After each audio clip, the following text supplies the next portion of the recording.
नमस्कार। विचार क्रांति दर्शन की रोशनी में आज हम एक बहुत गहरे विचार को समझने की कोशिश करेंगे कि कैसे अपना सुधार ही दुनिया की सबसे बड़ी सेवा बन जाता है। तो चलिए इस सोच में थोड़ा और गहरा उतरते हैं। चलिए एक पल के लिए इस सवाल पर रुकते हैं। ये सिर्फ एक सवाल नहीं है, ये तो एक आईना है जो हमें दिखाता है कि हम रोजमर्रा की जिंदगी में क्या कर रहे हैं। कभी सोचा है कि हमारे मुंह से निकला बस एक शब्द, जैसे किसी परेशान इंसान से ये कहना कि आप ये कर सकते हैं, उसके अंदर कितनी हिम्मत भर सकता है? और वहीं एक कड़वा शब्द किसी के दिल पर कितना गहरा घाव छोड़ सकता है। जी हाँ, हमारी आवाज में, हमारी वाणी में एक कमाल की शक्ति छिपी हुई है। ये सिर्फ बातचीत का जरिया नहीं है, ये असल में एक एनर्जी है, एक ऐसी ताकत जो कुछ बना भी सकती है और सब कुछ बिगाड़ भी सकती है। हमारे शब्द ही तो तय करते हैं कि हम इस शक्ति का इस्तेमाल कैसे कर रहे हैं, किसी को बनाने में या किसी को तोड़ने में। तो सवाल यह है कि इस शक्ति को, इस एनर्जी को साधा कैसे जाए। योग ऋषि पंडित श्रीराम शर्मा आचार्य जी इसका पहला डायमंड सूत्र देते हैं, वाणी का तप। ये अपने आप में एक बहुत गहरी साधना है, अपने शब्दों को साधने की एक कला। इस स्लाइड पर योग ऋषि का ये विचार कितना गहरा है जरा सोचिए।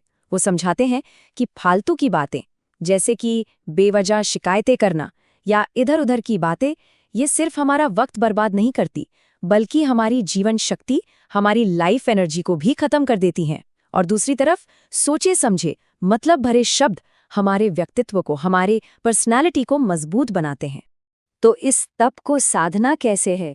इसके 3 बहुत ही सरल लेकिन उतने ही शक्तिशाली कदम हैं।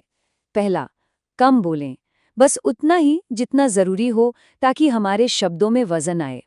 दूसरा, मीठा बोलें ताकि हमारी बातें किसी को चुभे नहीं बल्कि सुकून दें। और तीसरा, सिर्फ सच बोलें, क्योंकि असली ताकत तो सच में ही होती है। लेकिन एक मिनट, क्या सच बोलने का मतलब कड़वा बोलना है? जी नहीं, बिल्कुल नहीं। कड़वे शब्द और झूठ, ये दोनों ही इंसान को नीचे गिराते हैं। हमारी वाणी में वो मिठास होनी चाहिए जो मरहम का काम करे, न कि जख्मों पर नमक छिड़कने का। सच को भी तो प्यार से कहा जा सकता है ना? और ये स्लाइड इस फर्क को कितनी खूबसूरती से दिखाती है। सोचिए, एक तरफ है सार्थक शब्द जो रिश्ते जोड़ते हैं, किसी को हिम्मत देते हैं, और दूसरी तरफ है कड़वे शब्द जो पल भर में सब कुछ बिखेर कर रख देते हैं। और जानते हैं, हर बातचीत में ये चुनाव हमारे ही हाथ में होता है। अब आते हैं दूसरे डायमंड सूत्र पर, और ये पहले सूत्र को और भी ज्यादा गहराई देता है, मौन की शक्ति। अक्सर हम चुप रहने को कमजोरी मान लेते हैं, लेकिन सच तो ये है कि इसकी ताकत का कोई अंत नहीं है। ये सोच तो, सच कहूं, एक क्रांति है। मौन का मतलब सिर्फ मुंह बंद करके बैठना नहीं है। इसका असली मतलब है अपने अंदर चल रहे विचारों के शोर को शांत करना, उन्हें प्यूरिफाई करना।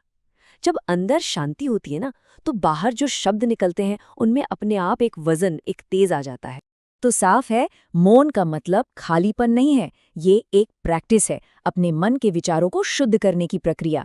इससे होता ये है कि जब हम बोलते हैं तो हमारे शब्द ज्यादा शक्तिशाली और असरदार हो जाते हैं। ये कुछ ऐसा है जैसे अपनी वाणी की शक्ति को आप रिचार्ज कर रहे हों। तो अब इन दोनों सूत्रों को, यानी वाणी का तप और मौन की शक्ति, इनको जोड़ के देखते हैं कि इनका असली मकसद क्या है। देखिए, ये सिर्फ हमारी पर्सनल ग्रोथ के लिए नहीं है, इसका सीधा कनेक्शन समाज की सेवा से है।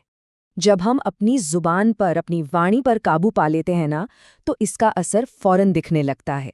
सबसे पहले हमें खुद सम्मान मिलता है, लोग हमारी बातों को तवज्जो देते हैं।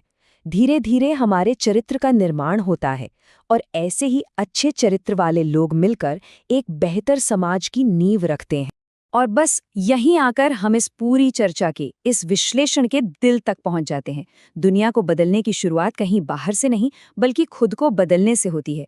और खुद को बदलने की एक बहुत बड़ी शुरुआत अपनी वाणी को साधने से होती है। इसीलिए अपना सुधार ही सच में संसार की सबसे बड़ी सेवा। तो इस चर्चा को मैं इसी एक सवाल के साथ छोड़ना चाहूंगा। जरा सोचिएगा, आज हमारी वाणी किसका जीवन संवारने का जरिया बनेगी? क्योंकि ये शक्ति हम सबके पास है, बस इसे सही दिशा में इस्तेमाल करना है।